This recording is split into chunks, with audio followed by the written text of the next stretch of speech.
On September 11, 2001, America was viciously attacked by evil forces.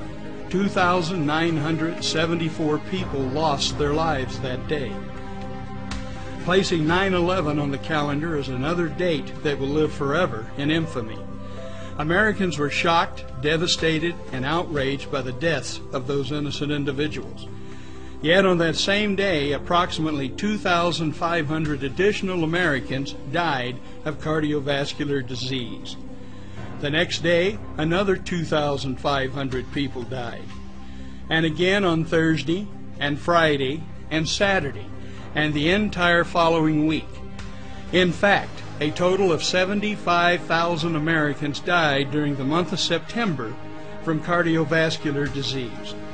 More than 25 times as many people died of cardiovascular disease that September than were killed by terrorists.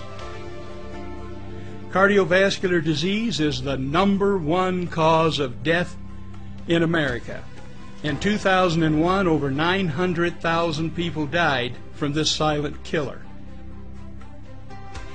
That number is more than all the American soldiers killed in battle during all the American wars combined. An aggregate 44 years of fighting over the course of more than 2 centuries has resulted in 653,406 combat deaths. Think of it. More Americans die in 1 year from cardiovascular disease than died in actual combat from all the wars we have ever fought. On March 28, 1969, President Eisenhower died of a heart attack.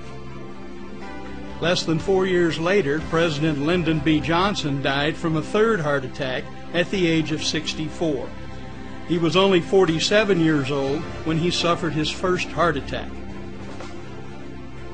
The following celebrities all died from heart disease before reaching the age of 60.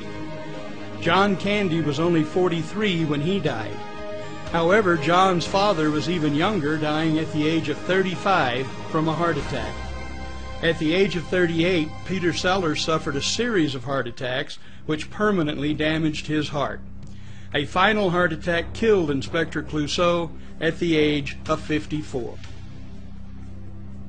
Henry Fonda was 77 when he died from heart disease.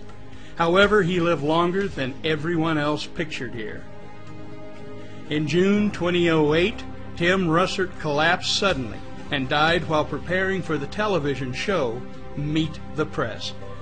An autopsy revealed that ruptured cholesterol plaque blocked off a main artery leading to the fatal heart attack. It's frightening to think that even though Tim Russert had access to the finest medical care in America and had recently passed a stress EKG evaluation, and also was under the supervision of a cardiologist taking medication for cholesterol and blood pressure, he died at the age of 58 from his first and final heart attack. That same month, George Carlin died from heart failure. We just showed photos of 28 famous people who died of heart disease, 27 men and 1 woman.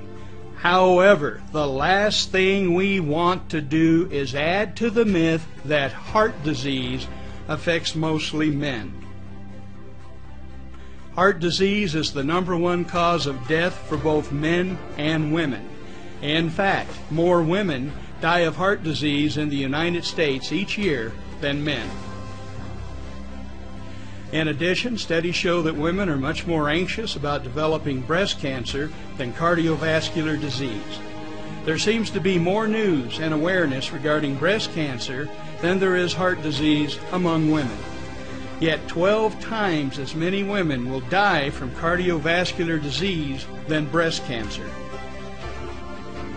It is hard to find someone who does not have a connection to cardiovascular disease. Who do you know that could be next? Which of your loved ones or friends needs an answer to this silent killer before it is too late? Part 2 presents an answer so powerful as to be a direct threat to the status quo of the multi-billion-dollar pharmaceutical industry.